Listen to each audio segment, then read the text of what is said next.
I would love to just kind of start with your journey to become the chocolatier that you are.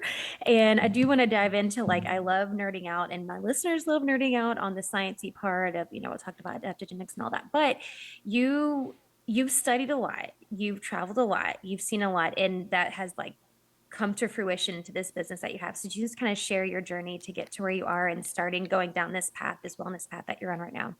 Sure. So I grew up as a vegetarian, which is already a bit unusual. Not necessarily a healthy vegetarian by any means, but my parents were doing the best they could, given the knowledge that was available in the semi pre internet 90s. But I was coming to form in like brown rice and tofu 5 nights a week. And then one night was pizza and one night was pasta. And it was like a lot of what my Aunt Evelyn would call fluff. And my parents were doing the best they could. It was mostly organic. We weren't really eating much fast food. There was a lot happening in the right direction, but there was a lot of room left for optimization. And I always kind of felt this, especially in athletics, that I would reach a certain level of performance and competitive aptitude, but there was a higher level that I could never quite break into. And same with academics as well. I would do really well up to a certain point, but there was this higher echelon of performance I couldn't reach. And I felt something was missing. And I also had the great blessing that my parents had a wellness center that I grew up around. And so they had, way before it was cool, they had infrared saunas, infrared heated jade massage beds, and then they started selling some superfood related products. And I got a little bit curious. Like, I've never heard this term, superfood. What is that? And there was this local guy that came in who was selling this superfood protein powder mix. And it had mainly hemp protein, but also spirulina and chlorella, some other Western herbs like milk thistle and things for cleansing out the whole digestive system a little bit. And I was looking at this guy who was in his 40s, but looked like he could be in his 20s. He was super ripped, super intelligent. And I was like, wow, I want what he has. Let me see if this protein mix that he's telling me he has twice a day for 2 of his meals can get me there. I want to try this. And so I didn't know what I was doing. I just started blending up this mix with some frozen berries and Tropicana orange juice and a frozen banana a couple times a day. And before I knew it, I started to have this amazing feeling after I would drink it. It was this high, but like a clear high, a level of mental aliveness, I guess I could say, if that's a little bit not exactly a word, but you get where I'm going, Yeah. that I had never really felt before. And it was amazing. And it just got me to thinking, if I've been missing out on this for the past couple, like for my whole life, basically, what else have I been missing out on? And so it got me excited first to learn more about the ingredients that were in there, but then also to learn more about superfoods and nutrition and then getting into traditional herbal systems of indigenous cultures. And it was this amazing cycle where the more I learned, the more I got excited to try new stuff. The more I tried new stuff, the better I would feel. The better I would feel, the more excited I would get to go learn more. And then it just kept going, and it has never really stopped. And what came from this is that I started feeling amazing. But of course, when you're benefiting your own health, the natural next step, it's like the natural hero's journey where you go out and slay the dragon and then you come back and share the wisdom and the spoils with your community. You Right. want to benefit others. It's a not the natural evolution of things that you just want to keep it for yourself Right. if you feel like you found something that can benefit a lot of people. So I was in college. My friends were not having any interest in health. They were into athletics. We were all surfers. So, feeling good in your body was important. But it was kind of the height of the prescription painkiller epidemic. And nobody was into health but me. And so I was always really careful, not wanting to push it on anybody. And never really said much at all. They knew I was doing some different stuff because I would show up to a party with my cacao elixir with mucuna and ashwagandha and bacopa blended in. And I was on some whole other trip. They didn't even ask. Yeah. And but eventually I was on a trip to Costa Rica going surfing with some of my best friends. And we would go out and I would surf for 4, 5, 6 hours, be feeling amazing. They would come in after 2 hours because they were hungry and tired, wanted to Right. rest. and they would see that I had brought with me my little old school magic bullet blender, and I was blending up these little drinks in the corner of the room. I wasn't saying anything about them, but they were realizing I was up to something different. And eventually they said, hey, could you maybe make me one of those before we go back out in the water? Yeah. And I had to like contain my excitement. This is like the moment I'd been waiting for. Right. And I was like, yes, I can. Yeah, I think I can do that. But there was one problem. I didn't realize it so much up to that point, but I had completely thrown any regard for how something tasted out the window. I was feeling so good that I would have something that tasted like absolute dirt and not care because I knew it was going to make me feel amazing the rest of the day.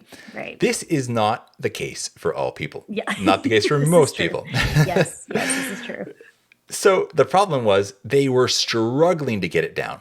A couple of them had so much toxicity in their systems from the general college experience that sometimes when you're very toxic and you take things that are powerfully detoxifying, you have what's called a Herxheimer reaction. And the body does everything it can to get those toxins out of your system.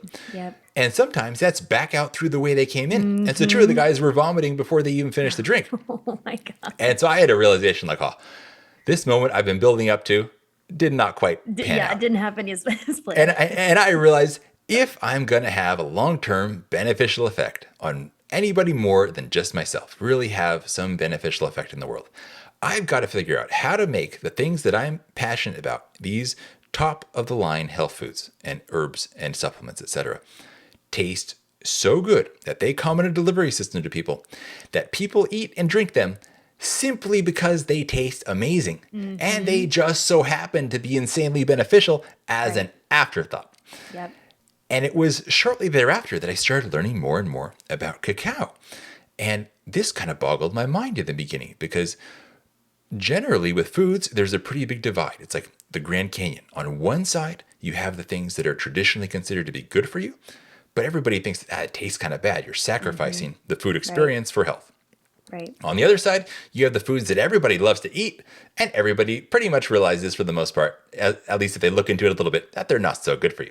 Right. And there's not much that crosses over here.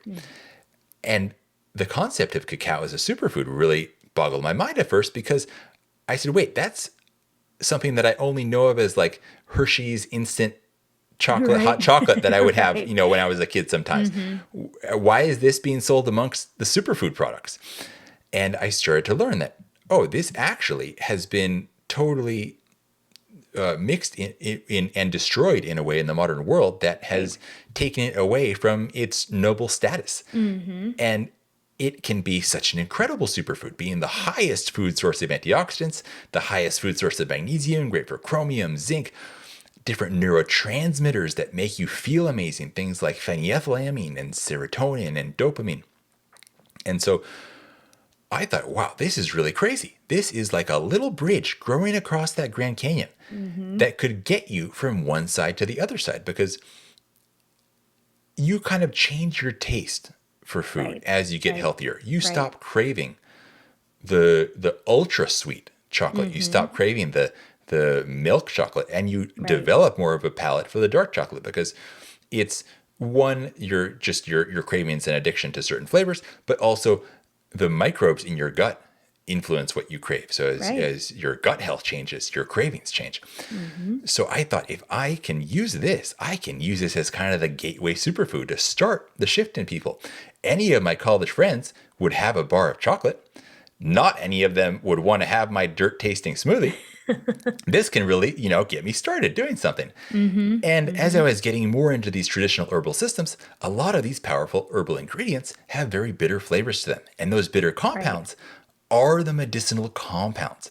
And in most modern food, they've bred the bitter compounds out of the food. They've taken the medicine out of the food supply and sold it back to us as pharmaceuticals. That's a whole other conspiracy for other times. But I got to figure out, how am I going to get people in the Western world who are not used to bitter flavors to be okay with taking some of these amazing Ayurvedic and Taoist herbal ingredients that have strong bitter notes to them. And weirdly, chocolate is one of the rare foods as well that has a bitter flavor to it that somehow people have accepted. They're randomly okay with it. And so I realized, if I could get these herbs into chocolate, it serves as the perfect camouflage flavor-wise. And it magnifies their effects because cacao is an MAO inhibitor, meaning it allows the herbs to stay and keep working in your system for longer. And it's a vasodilator, so it improves their absorption and drives them deeper into your Mm. system. So this was a huge awakening for me. And I was on my own recovery path from candida, from having way too many antibiotics in my teen years. So I needed it to be sugar free because when I would try other healthy chocolate products, I could only have so much until it got to a point like, okay, this is too much sugar after 2 bites. Right. I gotta back off. Right. And so I wanted to find a way to make it sugar free in an ultra healthy way where the sugar free sweeteners are actually adding health benefits rather than detracting. Hmm. And then you can only do something like this for so long, sharing it with friends and family before people are saying, hey, can I just order some? Can I buy that from you? And then you start thinking, okay, maybe this is ready to turn into a business and share my love for chocolate with the wider world and live the dream of Yeah. being Willy Wonka in the chocolate Yeah. factory. You totally are the healthy version of Willy Wonka. Yeah.